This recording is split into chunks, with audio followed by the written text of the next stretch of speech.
C'est l'info, votre double page info du week-end, Martin Arnal. Bonjour à tous et bienvenue dans C'est l'info, l'émission qui analyse chaque semaine l'ensemble de l'actualité. Au sommaire cette semaine, la victoire à Raqqa des forces arabo-kurdes soutenues par les États-Unis signe la fin de la capitale syrienne de l'organisation État islamique. Nous parlerons également du Kurdistan, de la Turquie, de l'Iran, de l'Arabie Saoudite, du Qatar, bref de tout ce qu'il se passe en ce moment au Moyen-Orient avec un spécialiste, Roland Lombardi. La Chine, depuis mercredi, Xi Jinping écrit les lignes de l'avenir chinois en ouverture de ce 19e congrès du Parti communiste. Grand reportage s'intéresse au mythe du nouvel empereur rouge, celui que l'on compare désormais à Mao Tse-tung. Et puis nous parlerons de l'affaire Harvey Lee Weinstein. Vous entendrez l'opinion de Mickey Monstre sur ce sujet. Et puis également, comme chaque semaine, l'ensemble de vos chroniques. Un œil sur les médias, ici Londres et l'IT News. Soyez les bienvenus, c'est parti pour la 8e émission de C'est l'info.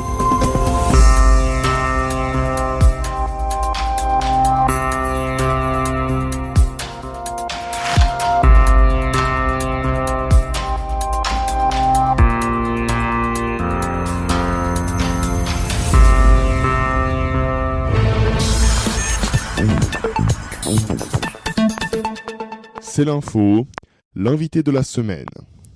Nous recevons à présent Roland Lombardi. Bonjour monsieur. Bonjour. Vous êtes historien, connu pour être un consultant et un analyste spécialiste des relations internationales, particulièrement sur la région du Maghreb et du Moyen-Orient, ainsi que des problématiques de géopolitique, de sécurité et de défense. Et bien, si l'on vous reçoit aujourd'hui dans cette info, c'est pour parler de la situation autour du Moyen-Orient et tout d'abord, évidemment, l'État islamique qui a perdu mardi 17 octobre la ville de Raqqa, son principal bastion en Syrie après des mois de combat contre des forces soutenues par la coalition dirigée par les États-Unis qui ont transformé cette ville du nord du pays en un champ de ruines. Pourquoi Daesh perd-il du terrain en ce moment même, Roland Lombardi? Alors Daesh, la chute de Daesh était prévisible. On était quelques observateurs à annoncer dès 2014, lors des premières victoires de l'État islamique en Irak et en Syrie, que cela ne serait qu'une question de temps. Après, effectivement, ces derniers jours, nous avons vu la chute de Raqqa, et aussi en Irak aussi, Daesh recule énormément. Mais tout simplement parce que les forces liées contre l'État islamique sont assez importantes. Il y a les forces régionales, Iran, Irak, et puis il y a surtout les parrains, l'Iran, la Russie et aussi, bien sûr, la coalition internationale menée par les États-Unis et la France. Alors la chute de Raqqa, on peut dire que on peut s'en réjouir bien sûr, mais c'est aussi, pour moi, c'est un peu une victoire à la Pyrrhus, parce que le fond du problème va pas demeurer. Alors il va demeurer pourquoi ? Parce que Daesh va muter, le terrorisme risque de s'amplifier à l'extérieur de ces territoires, notamment en Afrique, on a vu ces derniers temps, en Asie, et bien sûr en Europe, qui est l'entre nous de l'Occident. Mais et puis même lorsque l'État islamique en tant qu'entité territoriale sera définitivement vaincu, il y aura d'autres mouvements qui risquent de voir le jour. Et puis il faut rappeler qu'Al-Qaïda existe toujours, donc ça va être, c'est pas encore gagné, si on peut dire comme ça. Et surtout, le problème essentiel, c'est qu'il va demeurer encore pour quelques années le terreau de ces mouvements, c'est-à-dire les problèmes socio-économiques, la misère, la déstabilisation dans la région, mais aussi et surtout l'idéologie qui est le plus important et le plus dangereux pour bien sûr les musulmans et aussi pour les occidentaux, et qui est l'idéologie salafiste, l'islamisme conquérant et de combat, et qui est en fait l'idéologie du wahhabisme. Et donc c'est cette maladie de l'islam qui va être le plus dur à vaincre, et c'est pas gagné, puisque ça passera, à mon avis, ça passera d'abord par un aggiornamento dans l'islam. Mhm. Et alors, ce que vous êtes en train finalement de nous expliquer, Roland Lombardi, c'est que voilà, même après ces reculs à Mossoul, à Raqqa, eh bien Daesh, en surfant sur des divisions locales, va pouvoir continuer à s'imposer dans d'autres régions du monde. Mais néanmoins, quels sont les moyens réels de l'État islamique actuellement?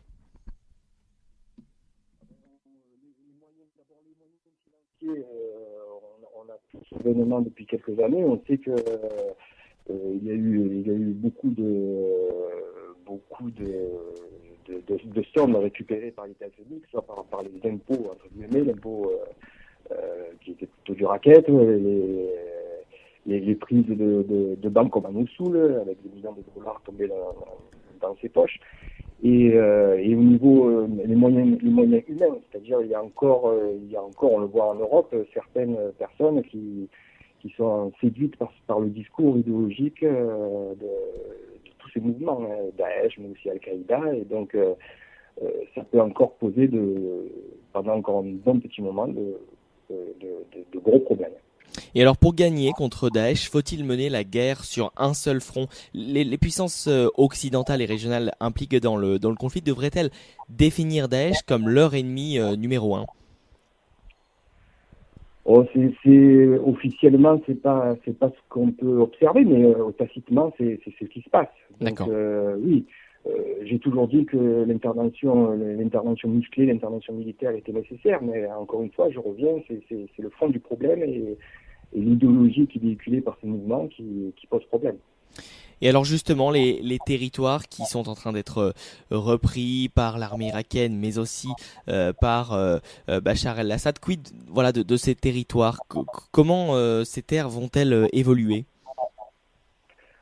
Alors, à plus ou moins long terme, il risque de demeurer quelques poches de combat, mais comme je le disais tout à l'heure, ce qui risque de se passer, c'est que certains djihadistes vont retomber dans la clandestinité et lancer des attaques terroristes, comme on l'a vu en Syrie dernièrement, à Damas, ou en Irak aussi ces dernières semaines.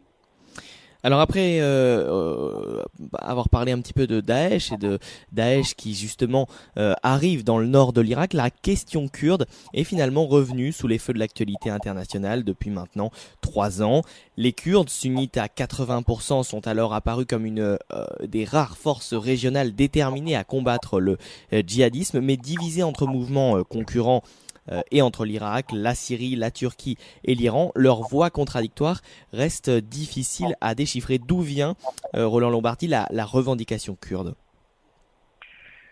Les Kurdes, on peut le dire comme ça, se fondent sur la déclaration célèbre comme quoi un peuple a le droit de disposer de lui-même, puisque c'est un peuple ethniquement homogène, sunnite à majorité, comme vous l'avez dit, pas mal divisé au niveau politique.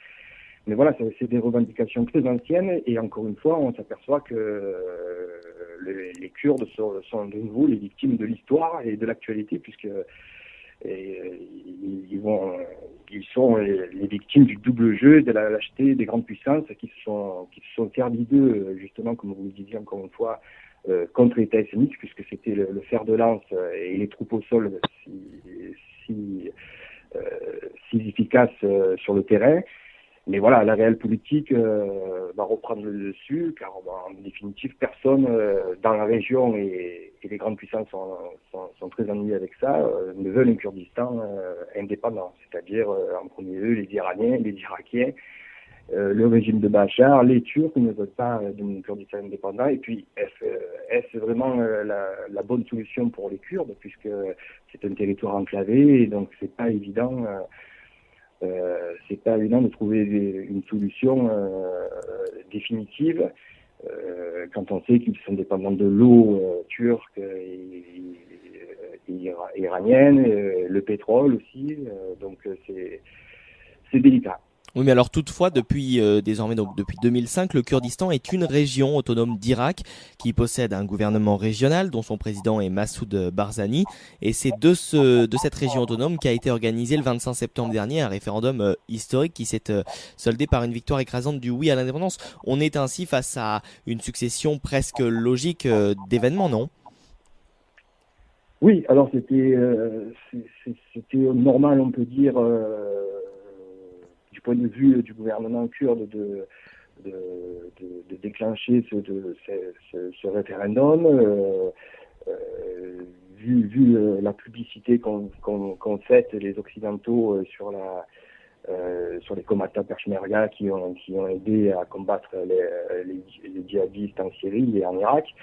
Donc c'était une suite logique, mais je pense qu'il va falloir raison garder, et même du côté kurde, et qu'on va rester sous une forme d'autonomie, qu'on n'ira pas jusqu'à l'indépendance. Et on l'a vu ces derniers jours avec Kirkouk, où les soldats kurdes se sont retirés pratiquement sans combattre face à l'armée irakienne soutenue par les milices chiites.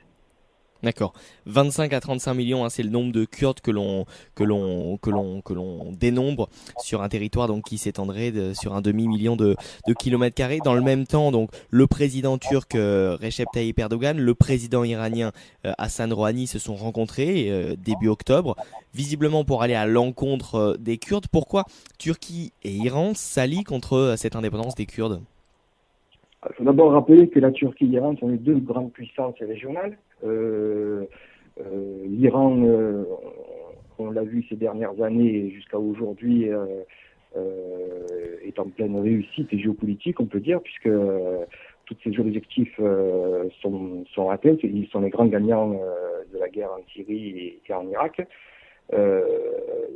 À l'inverse, la Turquie, elle, a toujours eu des ambitions géopolitiques dans la région, mais à partir du printemps arabe, elle a eu une politique de soutien, on va dire, pour parler rapidement, de soutien aux rebelles et plus largement aux milices djihadistes. Mais face à l'échec flagrant de sa politique et surtout aux gros problèmes internes, je vous rappelle le coup d'État en juillet 2016 à Ankara, elle s'est ravisée et donc a complètement changé sa politique et a opéré un virage 180 degrés en se réconciliant avec la Russie et en se rapprochant de l'Iran, notamment pour ses propres intérêts. Alors en Turquie, évidemment, les choses sont complexes. En avril dernier, les électeurs turcs ont approuvé d'une courte majorité, 51,4%, le projet de révision constitutionnelle renforçant les pouvoirs du chef de l'État. Ce projet permet au président Erdogan d'envisager de se maintenir au pouvoir jusqu'en 2029.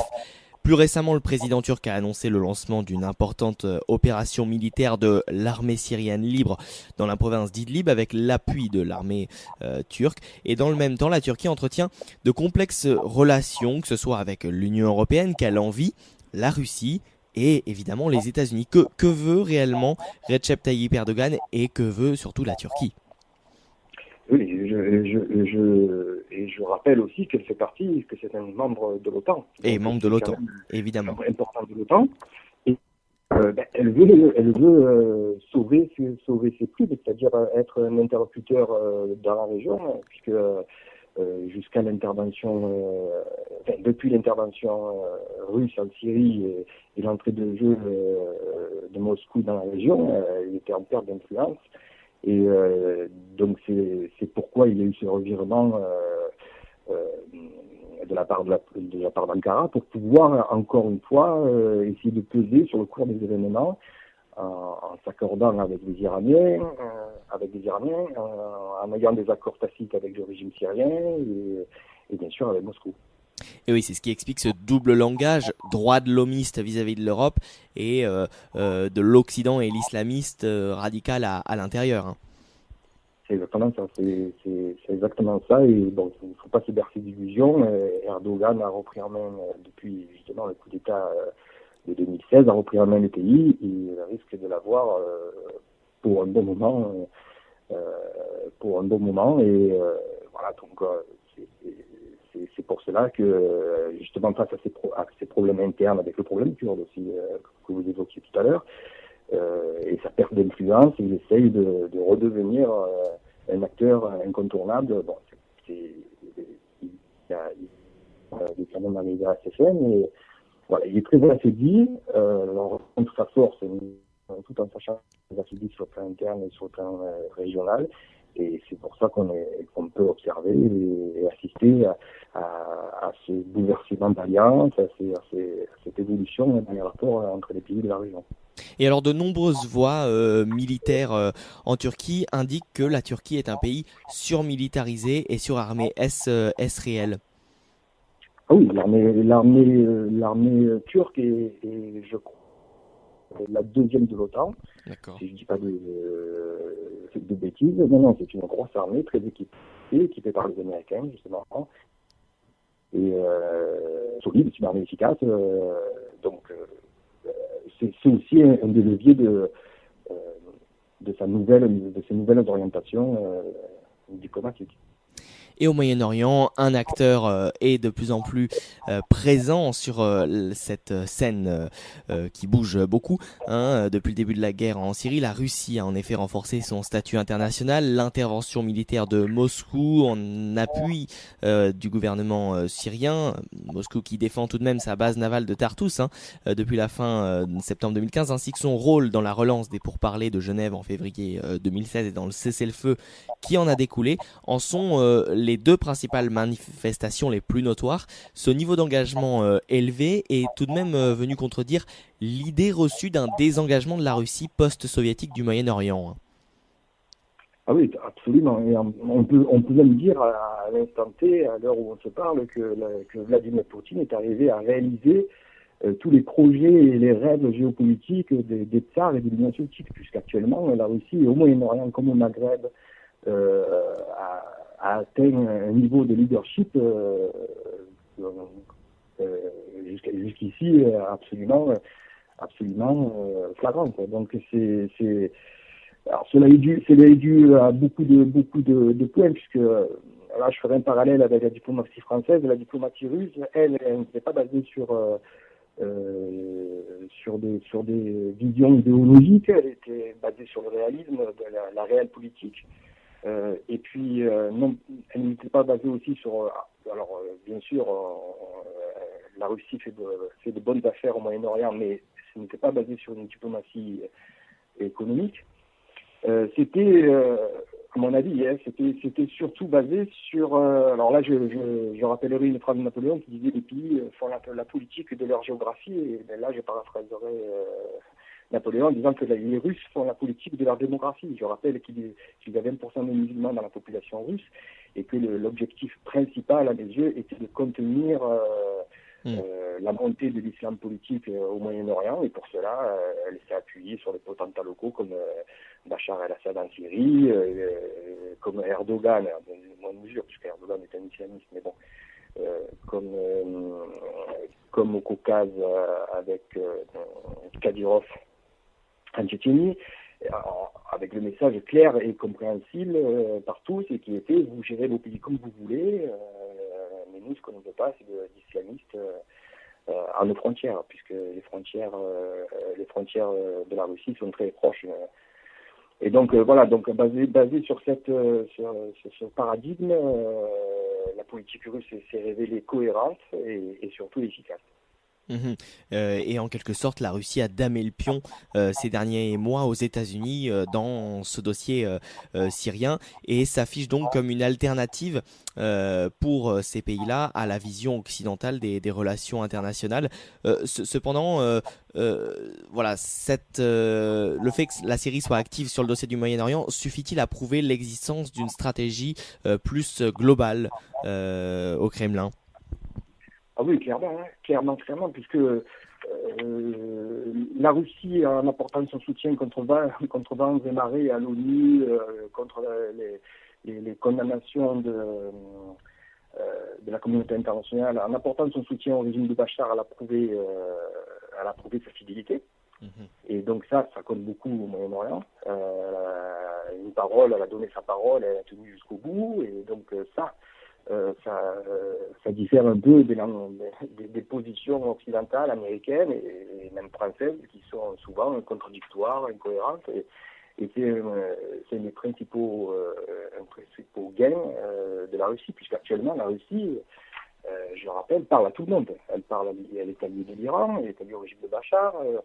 Dernièrement, le roi d'Arabie Saoudite s'est rendu, qui était le grand adversaire géopolitique dans la région, s'est rendu à Moscou. C'était une visite historique. Des contrats, bien sûr, ont été signés, des contrats économiques. Mais on sent que la Russie devient incontournable. Et dernièrement,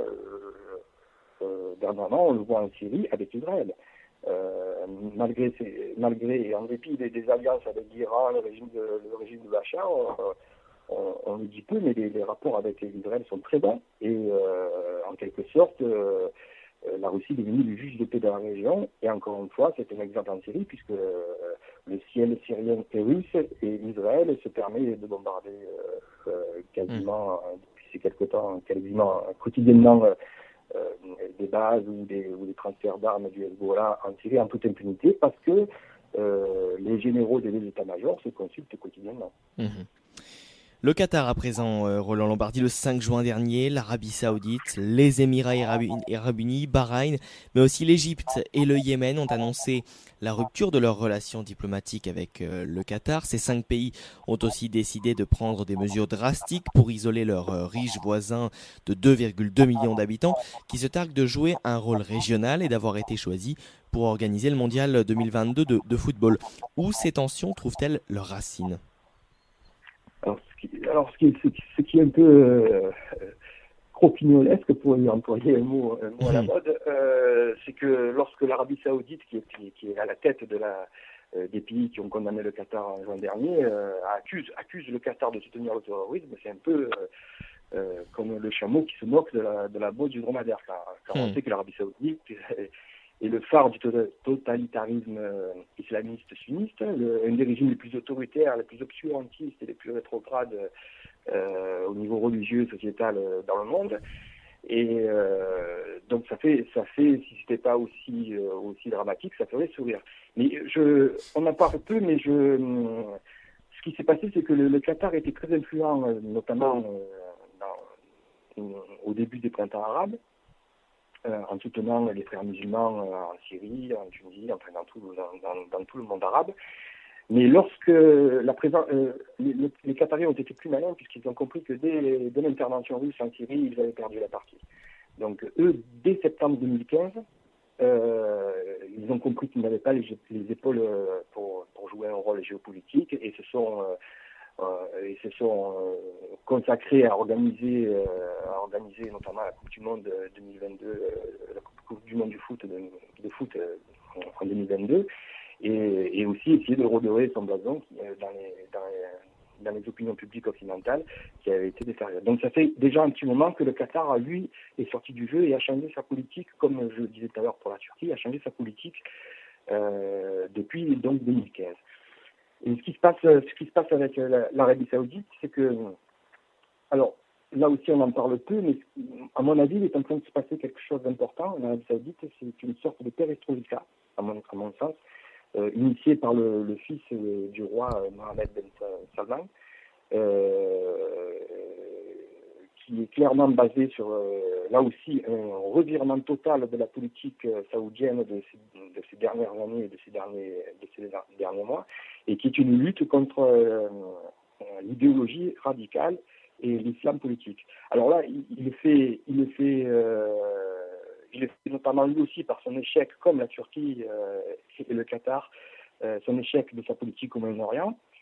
Il le fait aussi sous une pression inédite de la nouvelle administration américaine de Trump qui est quand même en pointe dans ce domaine-là. Et il le fait surtout aussi pour sa propre survie politique, puisque ces mouvements représentent un danger pour le régime saoudien. Et c'est pour cela qu'on voit cette évolution, cette inflexion des Saoudiens aussi dans la région. Mais bon, pour en revenir à la crise du Qatar, c'était surtout pour donner des gages justement à Washington, je pense, et puis pour essayer aussi de reprendre un peu de leadership perdu pour les Saoudiens au Proche-Orient. Mais je pense que ça n'ira pas plus loin et que ça finira sûrement comme dans un spectaculaire banquet de réconciliation, comme on en a créé les riches besoins du Golfe, et tout ça sous la houlette de Washington.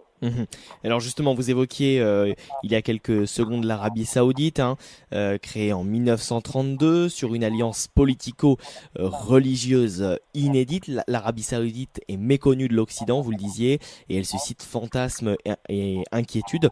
Le nouveau roi, donc Salman, investi le 23 janvier 2015. Il n'est pas encore roi, hein. Il va devenir roi, mais il n'est pas encore roi. Ah, toutes mes excuses. Alors ce futur roi donc a proposé il y a quelques mois le plan Vision 2030, un plan qui a pour objectif de privatiser, de diversifier, d'ouvrir l'économie de l'Arabie Saoudite. Quels sont les atouts économiques pour sortir du tout pétrolier ? Alors c'est ça le gros problème. Alors c'est un plan ambitieux, mais certes, il y a des réformes qui ont été engagées, mais ça a du mal à se mettre en place. En fait, la volonté du futur roi est de sortir du tout pétrole et donc en diversifiant l'économie saoudienne. Alors elle a des atouts. Il y a un fonds, je trouve plus le mot, un fonds créé aussi par le prince. Qui représente des milliers de millions de dollars. Donc c'est quelques atouts, mais c'est là aussi c'est une révolution économique qui peut avoir des répercussions au niveau social, puisqu'il y a aussi une volonté de changement complet chez les femmes. Des habitudes sociologiques saoudiennes, et c'est pour cela qu'il y a quelques tensions en ce moment sur le territoire saoudien. Et oui, le droit des femmes évolue. Celles-ci ont pu voter il y a un an aux élections municipales. Elles peuvent désormais conduire. L'Arabie Saoudite souhaite donc se moderniser et s'ouvrir donc également à la jeunesse en quelque sorte. Ah, tout à fait. C'est comme je le disais tout à l'heure, c'est clair que le prince Salman veut changer les choses, donc encore une fois parce qu'il a la pression américaine dans ce domaine-là, mais c'est aussi parce que c'est pour sa propre survie politique. Alors en ce moment, là encore, on en parle peu, mais il y a une véritable nuit des lions cimetières à Riyad, puisque les émirs les plus influents et les plus dangereux et qui ont souvent été les financiers secrets de certains groupes plus ou moins dangereux sont mis sur la touche, exécutés. On va dire, ils disparaissent, ils sont mis en résidence surveillée, donc il y a une grosse répression qui a lieu en ce moment. Et puis il y a aussi, dernièrement, il y a eu 1 millier d'imams radicaux qui ont été arrêtés. Donc il y a une réelle volonté de changement. Mais encore une fois, ce ne sont pas pour les beaux yeux de l'Occident, c'est surtout pour sa propre survie politique, parce qu'il sait très bien au niveau économique qu'il faut sortir du tout pétrole, et au niveau géopolitique, avec encore une fois l'influence iranienne et surtout russe, qu'il faut montrer patte blanche et peut-être mettre fin à cette politique qui date depuis la fin des années 60, qui a été très, très néfaste pour le monde arabe dans la région. Eh bien voilà, le chemin est encore long et plus globalement le Moyen-Orient bouge et bougera encore pour les prochaines décennies, n'est-ce pas Roland Lombardi ? Merci. Merci beaucoup en tout cas d'avoir été notre invité. Je rappelle que vous êtes donc historien, spécialiste de la zone du Moyen-Orient. À très bientôt dans C'est l'info. Merci.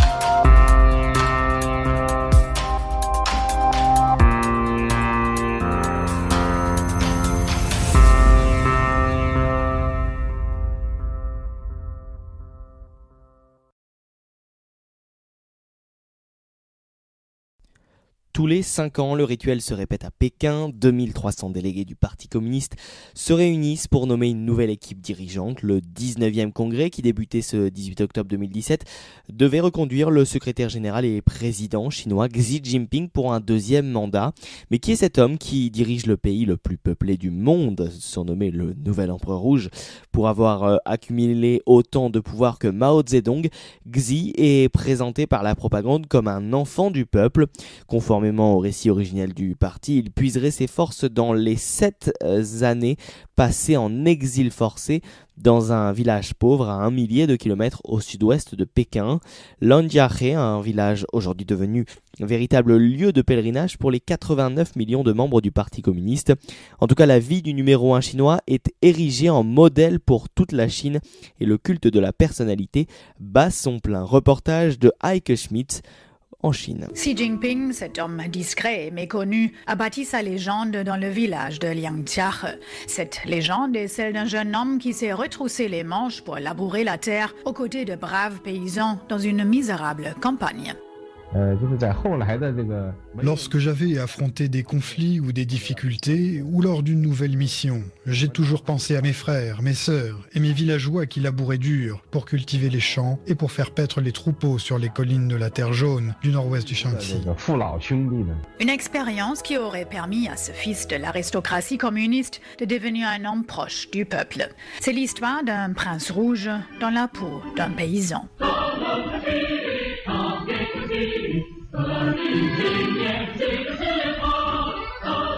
En 1969, Qi a 15 ans. En pleine révolution culturelle, son père, Qi Zhongchun, un frère d'armes de Mao, est victime des purges politiques. Considéré comme jeune instruit, le fils de ce héros de la révolution qui a grandi à Pékin dans les résidences réservées aux hauts dirigeants est envoyé à la campagne pour être rééduqué. De cette expérience, l'école du comité central du Parti communiste a tiré un livre de 452 pages. Sur la couverture, l'adolescent Qi, souriant, un paysan parmi les paysans, avec sa chemise déboutonnée et sa sacoche en bandoulière. Dans cette librairie à Pékin, le livre est exposé en bonne place, sous une affiche en lettres jaunes sur fond rouge qui salue les délégués du 19e congrès du Parti communiste. Ce client est conquis. Je ne suis pas membre du Parti communiste, mais grâce à cette lecture, je saurai comment il a gravi tous les échelons, comment il dirige notre pays, quelles difficultés il a surmontées. Ce livre nous encouragera à suivre son exemple.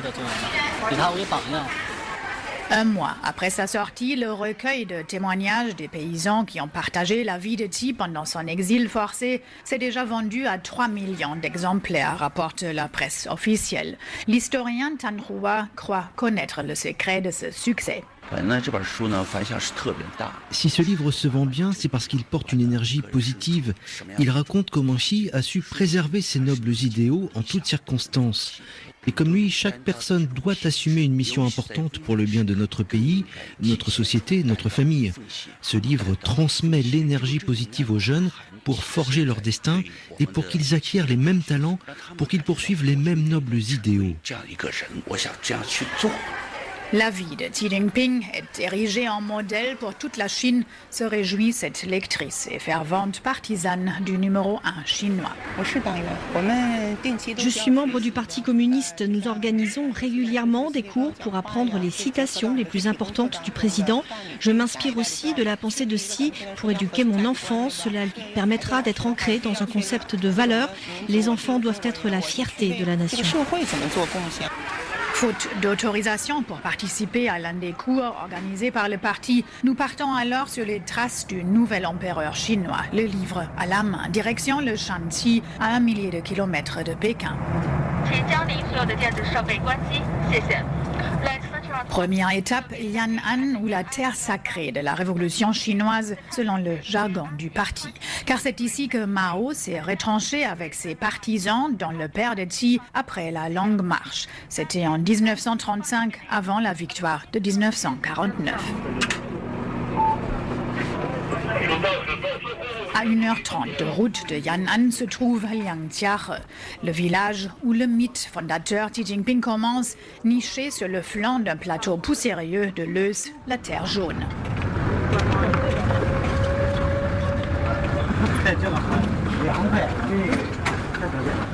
Les passagers de la navette qui nous amène au village sont tout excités à l'idée de découvrir la grotte dans laquelle le camarade Xi a vécu. Nous sommes presque une centaine de personnes. Nous venons d'apprendre la constitution du parti, l'histoire du parti et les citations de Xi Jinping. C'est pour devenir des membres excellents et loyaux du Parti communiste. Là, nous allons visiter le village. Ensuite, il faudra écrire un devoir sur ce que nous avons appris ici.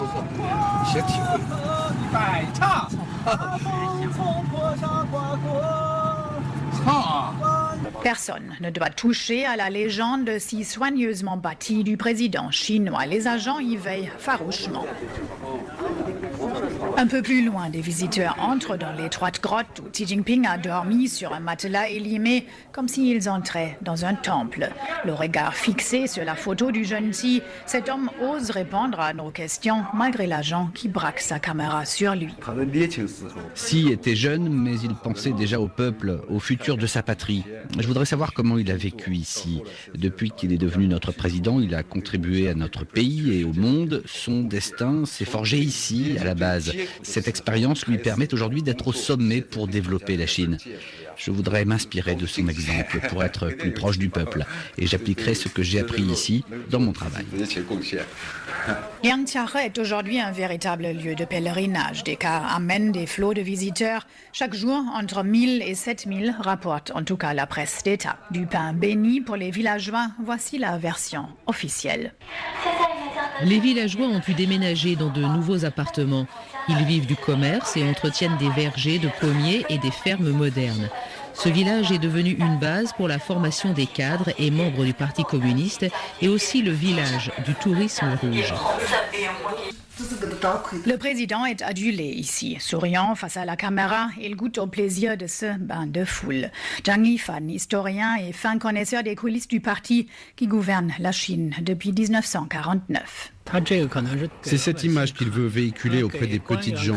Ce n'est en revanche pas cette face qu'il présente au cadre de son parti. Face à ses pairs, il est austère et souhaite qu'ils aient peur de lui. Mais les petites gens, eux, sont censés l'aimer. Pourtant, leur vie ne s'est pas vraiment améliorée.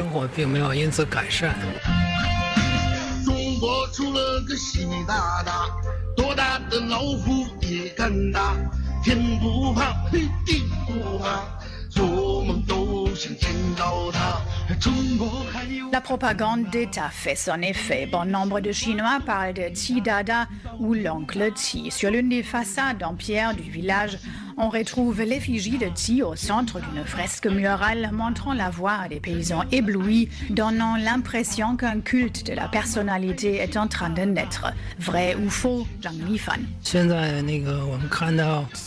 J'aperçois à présent une seconde campagne massive pour créer un dieu vivant, depuis celle de l'époque maoïste. Mais l'effet n'est pas le même. À l'époque de Mao, la Chine était un pays fermé. Nous n'avions aucun moyen d'obtenir des informations de l'extérieur. Mais depuis, nous sommes entrés dans l'ère d'Internet, donc seulement des gens stupides seront influencés par cette campagne censée fabriquer un nouveau dieu. Beaucoup de gens ne disent rien, mais ils comprennent ce qui se passe. Cette propagande n'aura donc pas l'effet désiré. Pourtant, le comité central du parti voudrait en effet que Xi soit considéré comme un dieu. Sans nul doute, Xi aussi veut que les masses le vénèrent comme un dieu.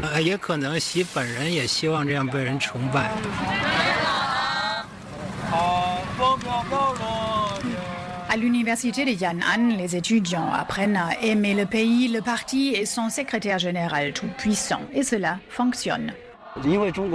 Comme le Parti communiste est le doyen dur de la Chine, nous devons suivre le Parti communiste. C'est ce qui nous permet de grandir et de devenir les dignes héritiers de la patrie. Nous serons le sang frais au sein de notre Parti communiste pour qu'il soit plein de vitalité. En treillis de camouflage, la casquette de l'armée vissée sur la tête, Zhe Yuanlong, 20 ans, vient de terminer ses exercices militaires dans le stade du campus. Face à notre microphone, ses camarades et lui se mettent spontanément au garde à vous. Nous avons appris en marche, repos, et à joindre les talons en signe de salutation. Ce n'est pas trop dur parce que j'ai suivi les mêmes entraînements militaires à l'école secondaire et au lycée. Aucune fausse note ne vient perturber la légende. Sauf celle-ci. Sur le parking, un jeune employé aux lunettes rondes et en basket nous demande d'échanger quelques mots en anglais pour que ses collègues ne le comprennent pas et à l'abri de leur regard derrière le car qui s'apprête à partir. Nous avons voulu faire une excursion pour nous amuser, mais on était obligé d'y mettre une dose de politique. Alors nous avons passé 12 heures par jour dans ce bus pour venir ici. Vraiment, je n'aime pas ça. Ce lieu est un symbole. Ok, on m'appelle, je dois partir. 1 minute, s'il vous plaît. Alors ils veulent faire de ce lieu un symbole pour prouver que les petites gens simples peuvent arriver au sommet de l'État. Mais c'est faux. Il n'est pas arrivé là-haut parce qu'il a travaillé ici, mais parce qu'il est le fils de quelqu'un. C'est un prince rouge. Voilà, c'est tout. Et ne demandez pas mon nom, je ne vous le donnerai pas. La prudence s'impose en effet. Un autre Chinois, Hong Xiaomin, a lui été arrêté cet été. Dans une lettre ouverte, il avait critiqué le président pour avoir imité le culte de la personnalité de Mao Zedong.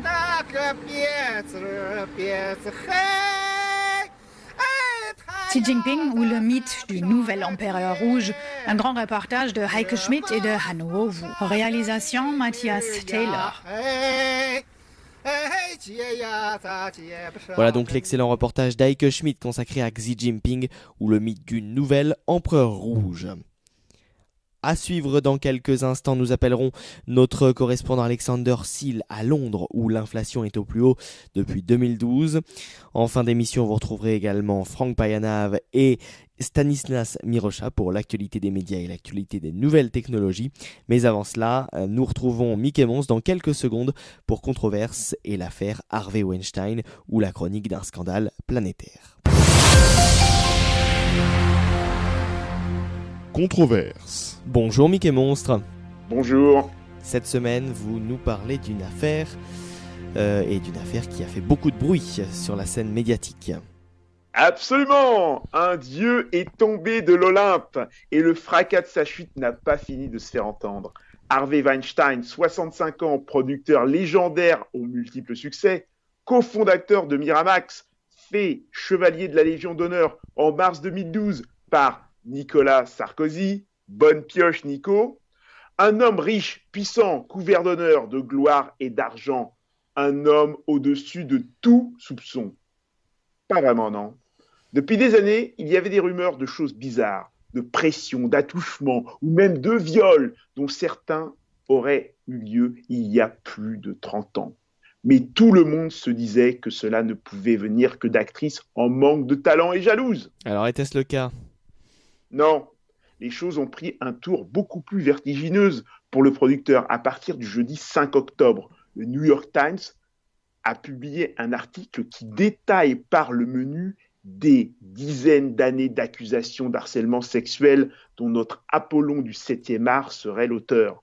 Les actrices Rose McGowan, une des sœurs Halliwell dans Charmed, et Ashley Judd, une actrice de seconde zone de 49 ans, l'accusent de façon très précise. Il aurait demandé à ces femmes des massages et serait apparu nu devant elles en leur promettant des rôles de princesse des 1001 nuits si elles acceptaient de coucher avec lui. Un classique, même pas hollywoodien. Un homme de pouvoir joue de son pouvoir pour s'attirer les faveurs de femmes.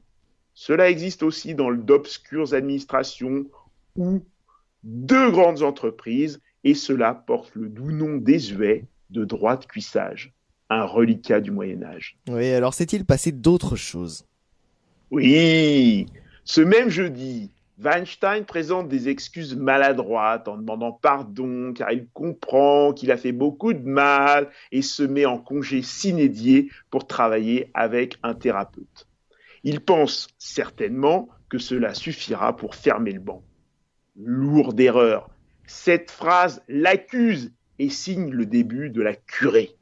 Se pensant toujours Dieu, il envisage même d'attaquer le vilain fouille merde de New York Times. Après tout, c'est un dieu, non ? Et les dieux sont tout-puissants. Et alors va-t-il les attaquer ?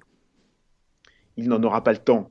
Vendredi 6 octobre, alors que notre divinité a dormi du sommeil du juste et se réveille tranquillement, Brie Larson, 28 ans, du film Kong, et Lena Dunham, 31 ans, actrice-productrice, en remettent une couche en saluant le courage des actrices qui ont parlé. La société Weinstein fait un communiqué dans lequel elle annonce prendre les accusations très au sérieux, ce qui n'était pas le cas avant. Charmant. Et va mener sa propre enquête. Enfin. En arrive le samedi 7 octobre. Samedi 7, l'avocate de Weinstein décide d'arrêter de le défendre. Ça commence à sentir la poudre. Dimanche 8. Et oui, même le jour du Seigneur, Weinstein est viré manu militari de sa propre boîte par le conseil d'administration, comme s'il ne savait rien et que jamais rien n'était arrivé à leurs oreilles. Lundi 9 octobre. L'actrice Romola apporte elle aussi sa petite pierre au début de lapidation en disant qu'elle s'était sentie violée quand à l'âge de 18 ans, il l'avait reçue en peignoir dans sa suite. Meryl Streep, une grande amie, Judi Dench, excellente actrice, et George Clooney, que nous connaissons tous, ont jugé son comportement inacceptable. Oui, on arrive le mardi 10 octobre. Je m'arrête là. Mais les témoignages vont continuer à s'empiler et à enterrer Harvey Weinstein sous un flot de comportements dégueulasses. Marlène Jobert, Léa Seydoux, côté français, vont aussi participer. Et sa femme va demander le divorce. Beaucoup d'histoires comme cela existent dans beaucoup de milieux. Cette histoire ressemble à s'y méprendre à la chute d'un autre dieu de la finance cette fois, en 2011, Dominique Strauss-Kahn. En moins violent, sans les menottes et la tête de lapin atteinte de myxomatose. Et alors pourquoi finalement Harvey Weinstein a-t-il perdu dans cette affaire son immunité ? Excellente question. Qu'un système corrompu dans lequel des femmes, jeunes ou moins jeunes, écartent les cuisses pour de l'argent et de la gloire, le lâchent et l'offrent en pâture aux féministes déchaînées, à la presse en délire et au bon peuple hilar, c'est qu'il doit y avoir quelque chose que nous ne saurons peut-être jamais. Et pour conclure donc, cette histoire a créé un effet d'aubaine pour tous ceux et celles qui veulent déstabiliser notre société, isoler les individus et rendre les rapports hétérosexuels encore plus difficiles. Comment approcher des femmes qui voient en un homme un violeur potentiel ? Pourquoi se mettre à la merci d'une femme qui, dans un moment d'égarement, aurait dit oui et qui, le matin venu, le regrettera et verra comme un échappatoire pour sa conscience de dénoncer son don Juan d'une nuit avec qui balancera son porc sur Twitter. En attendant la Troisième Guerre mondiale, portez-vous bien et à la semaine prochaine.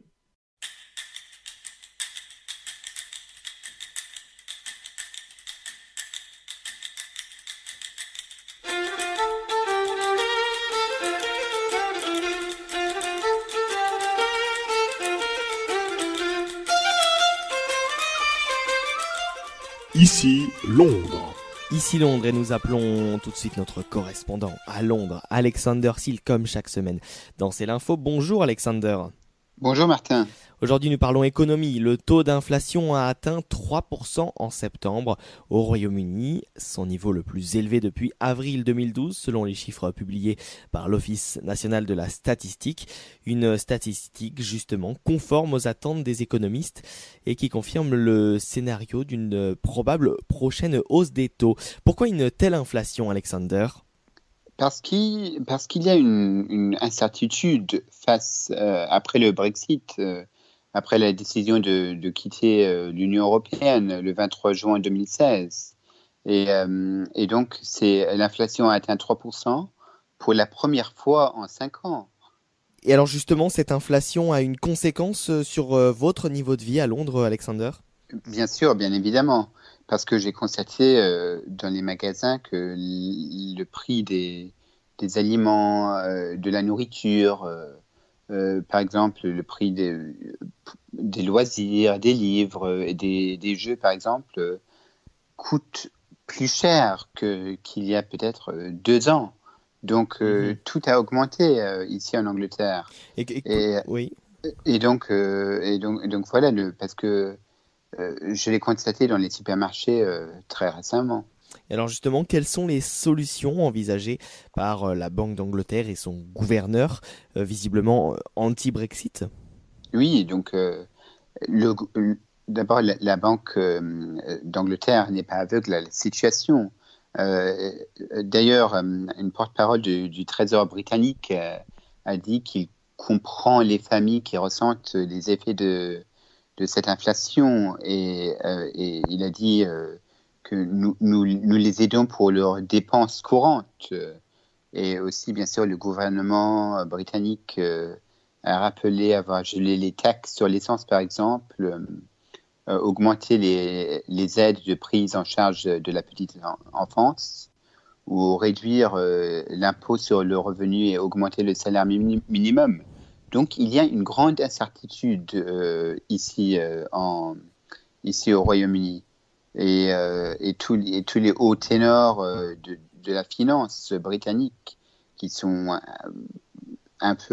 qui sont anti-Brexit, ils mettent la pression sur le gouvernement pour qu'il obtienne très très vite une transition post-Brexit afin d'entrer dans le gouffre, comme on dit. Merci beaucoup Alexander Seal d'avoir répondu à nos questions. Nous vous retrouvons la semaine prochaine pour une nouvelle chronique d'ici Londres. À suivre l'actualité des médias et l'IT News.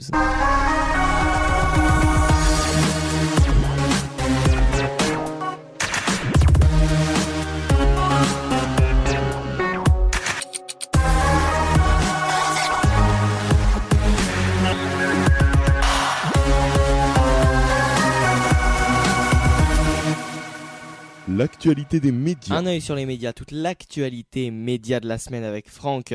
Franck, vous nous parlez cette semaine de M6 qui déprogramme une nouvelle émission.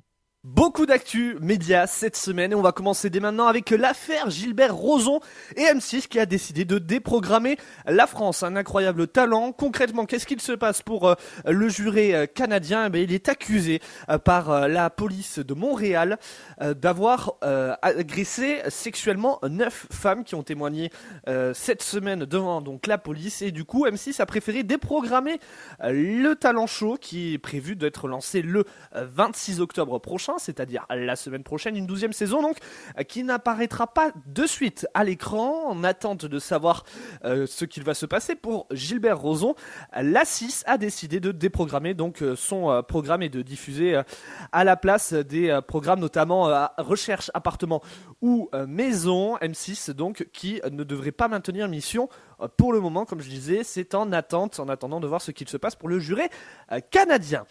Autre info maintenant, on passe au service public et à France 2, et la bonne nouvelle pour certains, j'ai envie de dire, Christine Angot ne sera pas là le 4 novembre prochain pour l'émission On n'est pas couché. Elle sera remplacée exceptionnellement par l'ancienne présentatrice du 20h de TF1, Claire Chazal.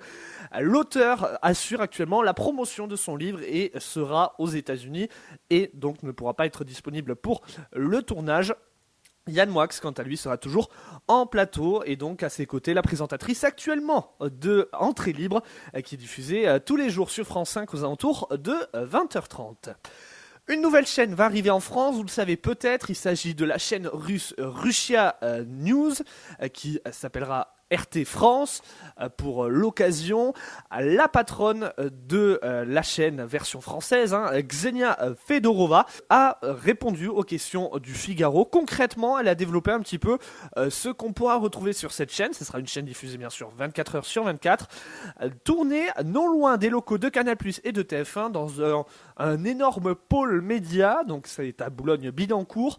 800 mètres carrés de bureaux, 2 studios dont un de 100 mètres carrés dédié à l'info, un autre studio sera consacré au débat, au talk-show et à la post-production. Donc au moins 10 heures de programme en direct par jour émis depuis la France et un journal télévisé toutes les heures. C'est ce qu'a annoncé donc la présidente de RT France. Vous pourrez la retrouver sur vos écrans, notamment sur les box à partir du mois de décembre. On sait d'ores et déjà que des discussions sont en cours avec Orange pour diffuser la chaîne sur son bouquet box. Par contre, SFR, Bouygues Télécom ou encore Free n'ont pas encore commencé les discussions avec RT France du coup. On passe maintenant à des changements de nom. On passe maintenant du côté de TF1 avec NT1 et HD1 qui vont mourir. Il n'y a pas d'autre mot. Je vous rassure, ce ne sont que les noms qui changent. Désormais, il faudra les appeler respectivement TFX et TF1 Série. C'est le patron du groupe TF1, Gilles Pélisson, qui l'a annoncé lors d'une conférence dans une grande école de commerce de Lyon cette semaine. Donc, NT1 sera renommé TFX et HD1 deviendra TF1 Série. Le patron de la Une a pris soin de préciser que malgré cette appellation restrictive, TF1 Série continuera de diffuser des films comme c'est déjà le cas sur sur HD1. Le but, rapprocher clairement les chaînes de leur grande sœur TF1. Et il a également annoncé le rapprochement très prochainement. C'est encore en train de se développer, notamment grâce à Thierry Tuillier, le patron de l'info du groupe. C'est le rapprochement des rédactions de TF1 et LCI. Après, jusqu'à parler de changement de nom, ça risque d'être difficile car LCI existe quand même depuis très longtemps, depuis 1994, c'est-à-dire, je vous laisse sortir la calculatrice, 23 ans. Donc voilà, affaire à suivre dans les prochaines semaines. En tout cas, le changement de nom est annoncé pour début 2018. Le chiffre de l'actu média cette semaine, c'est 9,5 millions. C'est le nombre de téléspectateurs qui ont suivi la première interview présidentielle d'Emmanuel Macron. C'était diffusé ce dimanche sur TF1 et LCI. C'était présenté par Anne-Claire Coudray, Gilles Boulot et David Pujadas. Pendant près d'une heure, le président de la République est revenu sur ses premiers mois de mandat et donc très suivi par les téléspectateurs. La part de marché est quand même 36,6% à 20h un dimanche. C'est quand même très très élevé. Et puis la petite info supplémentaire que je voulais vous donner cette semaine pour l'actu média, c'est le Japon. On va s'envoler là-bas, très loin, de l'autre côté de la planète, car ils vont créer une prouesse technologique très importante. On a le temps, ça sera à partir du 1er décembre 2018, mais la NHK, la télévision publique nippone, a annoncé vouloir diffuser les programmes en 4K et 8K, c'est-à-dire 4 fois la qualité qu'on a actuellement sur nos écrans pour la 4K et 8K. Là, c'est encore plus gros. La NHK va diffuser donc à partir du 1er décembre 2018 18 heures de programme en 4K et 12 heures de programme en 8K. La 8K, c'est la télévision ultime, elle est bien suffisante, c'est ce qu'a déclaré les ingénieurs de la NHK. C'est quasiment la même définition que ce que vous voyez à travers vos yeux, donc une image exceptionnel et je peux vous dire que c'est très impressionnant pour l'avoir testé. Donc voilà, le Japon déjà dans le futur avec la 4K et la 8K sur leurs écrans à partir de 2018 et puis forcément ça a une signification particulière car en 2020 ça sera la NHK qui sera chargée notamment de diffuser les Jeux Olympiques qui se dérouleront à Tokyo. Voilà pour l'actu média cette semaine, je vous retrouve la semaine prochaine.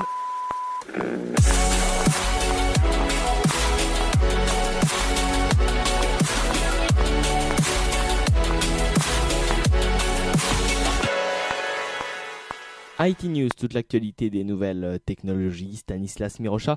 On commence par parler d'un robot aujourd'hui. Et on n'arrête pas le progrès en 2017, après le robot frigo qui vient directement à vous alors que vous êtes assis tranquillement sur le canapé, dont je vous ai parlé dans un numéro précédent de IT News qui est disponible en replay sur YouTube sur la chaîne de C'est l'Info par ailleurs.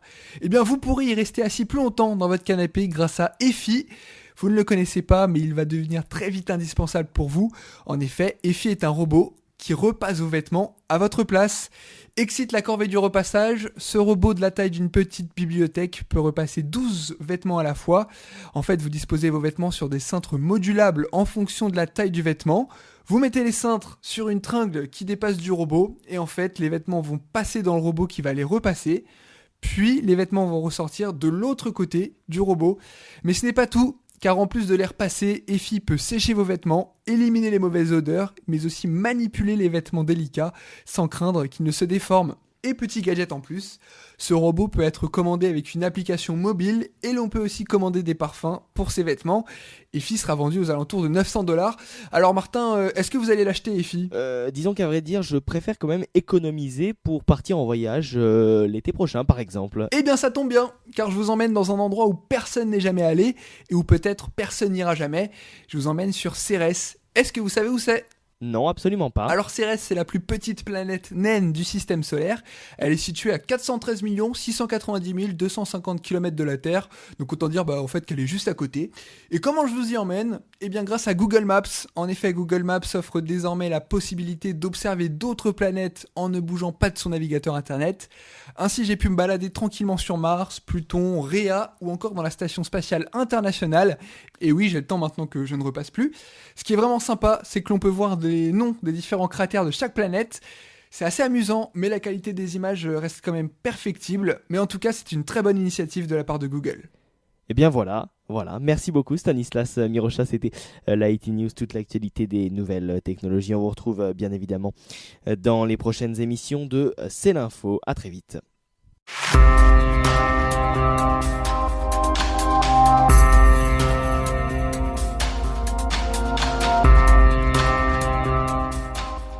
C'est l'info, votre double page info du week-end, Martha Arnaud.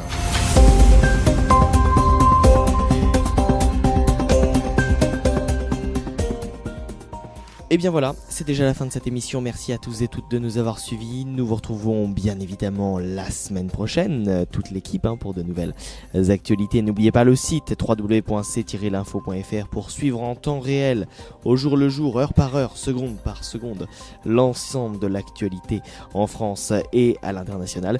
Et puis n'oubliez pas également que nous sommes sur Apple Podcast pour que vous puissiez nous écouter en replay à la demande sur vos appareils Apple. Nous vous retrouvons donc la semaine prochaine. Très belle semaine à tous et à très vite.